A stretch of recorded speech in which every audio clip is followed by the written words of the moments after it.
الرحمن الرحیم۔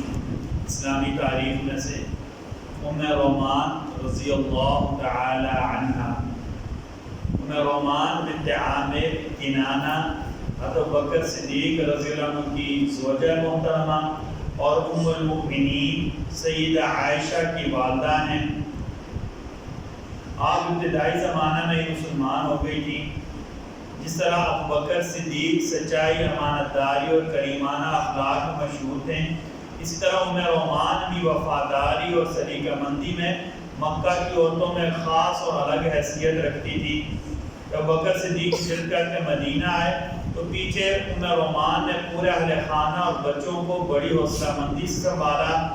جب مدینہ سے حضرت زید بن حارثہ، ابو رافع چند عورتوں کو لانے کے لیے مکہ پہنچے تو ام رومان بھی اپنی بیٹیوں عائشہ اور اسماء کو لے کر ان کے ساتھ مدینہ ہجرت کر گئی۔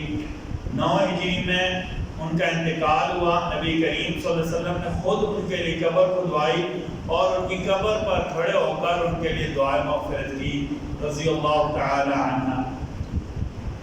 ایک فرض کے بارے میں، جماعت سے نماز پڑھنا۔ نبی کریم صلی اللہ علیہ وسلم نے فرمایا آدمی کا جماعت سے نماز پڑھنا اکیلے نماز پڑھنے سے 20 گنا، بعض جگہ 27 گنا زیادہ افضل ہے۔ یعنی جماعت کے ساتھ نماز پڑھے گا، ایک جماعت کے بدلے اللہ 27 نمازوں کا اجر عطا فرمائیں گے۔ ایک سنت کے بارے میں، 5 چیزوں سے بچنے کے لیے دعا مانگنی چاہیے۔ نبی کریم صلی اللہ علیہ وسلم 5 چیزوں سے بچنے کی دعا مانگتے تھے۔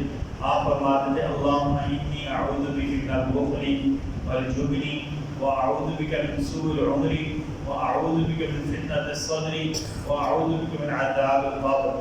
کہ اللہ میں کنجوسی سے، بزدلی سے، بری زندگی سے، دل کی بیماری سے اور قبر کے عذاب سے آپ کی پناہ مانگتا ہوں۔ نبی کریم صلی اللہ علیہ وسلم یہ 5 پناہیں مانگتے تھے اور 5 چیزوں سے بچنے کی دعا مانگتے تھے۔ ایک فضیلت اور رحمت، طالب علم جب اللہ کے راستے میں ہوتا ہے تو اسے کیا اجر ملتا ہے۔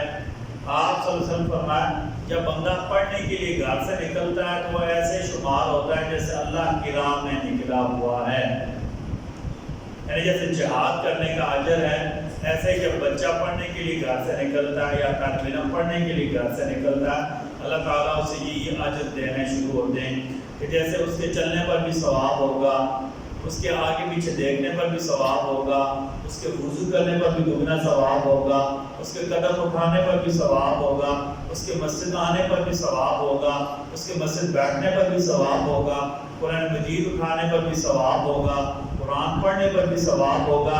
جتنی دیر وہ وہاں بیٹھا رہے گا فرشتے اس کے لیے دعا کرتے رہیں گے۔ اللہ نے ایک طالب علم کے لیے اتنا زیادہ اجر رکھا ہے۔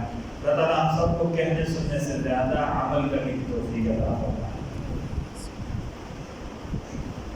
بسم اللہ الرحمن الرحیم، بسم اللہ والصلاة والسلام علی رسول اللہ، بسم اللہ وعلی ملت رسول اللہ۔ اے ہمارے رب جی، آپ ہمیں معاف فرما دیں، ہمارا سب خیر کا کرم کا عافیت کا موقع فرما دیں، رحمت کے